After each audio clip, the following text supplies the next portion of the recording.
મિત્રો એક ઇન્ડિયન એન્જિનિયરે 60 વર્ષ જૂની ટેકનોલોજી યુઝ કરીને આજે 4000 કરોડની કંપની બિલ્ડ કરી દીધી છે. એણે ઓબ્ઝર્વ કર્યું કે ઇન્ડિયન કન્ઝ્યુમરના ઘરમાં ફ્રીજ, ટીવી, વોશિંગ મશીન આ બધું સ્માર્ટ થઈ ગયું છે, પણ એક કોમન એપ્લાયન્સ છે ફેન, કે જે હજી ડેકેડ જૂની ટેકનોલોજી યુઝ કરી રહ્યું છે. ટ્રેડિશનલ ફેનમાં કોપર કોઇલનો યુઝ થતો હતો કે જે હીટ ઓબ્ઝર્વ એટલું કરતું હતું કે ફેનનું બિલિંગ જ 75 વોટ કન્ઝ્યુમ થઈ જતું હતું. અને આ જ વસ્તુ આઈઆઈટી એન્જિનિયર મનોજ મહેતાએ નોટિસ કરી અને નક્કી કર્યું કે આ ટેકનોલોજીને અપગ્રેડ કરવામાં આવે. અને પછી એને અમેરિકાની 60 વર્ષ જૂની BLDC મોટર કોઇલનો યુઝ કર્યો કે જે મેગ્નેટથી એનર્જી કન્ઝ્યુમ કરતું હતું. અને આ જ વસ્તુ એને ફેન બનાવવામાં યુઝ કરી અને એક કંપની સ્ટાર્ટ કરવામાં આવી, એટમબર્ગ. સ્ટાર્ટિંગમાં એને આ fan Indian railways, Tata, Croma જેવા B2B માર્કેટમાં પ્રોડક્ટને વેલિડેટ કરવા માટે આપ્યા અને એમાં સક્સેસ મળતા જ એમને પછી D2C બ્રાન્ડ લોન્ચ કરી.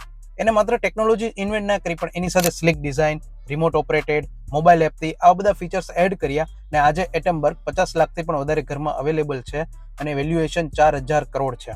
મિત્રો, why observation skill is most needed nowadays એ આપણે આ એટમબર્ગ અને મનોજ મહેતાની સ્ટોરી ઉપરથી સમજી શકીએ છીએ. ઘણીવાર કરિયર અને બિઝનેસમાં ગ્રોથ માટે કોઈ ટેકનોલોજીને ઇન્વેન્ટ કરવાની જરૂર નથી, પણ તમારી આજુબાજુ જે એક્ઝિસ્ટિંગ ટેકનોલોજી છે એને તમે સાચી જગ્યાએ જો યુઝ કરી લ્યો તો બી તમે કરિયર અને બિઝનેસમાં ગ્રોથ લાવી શકો છો.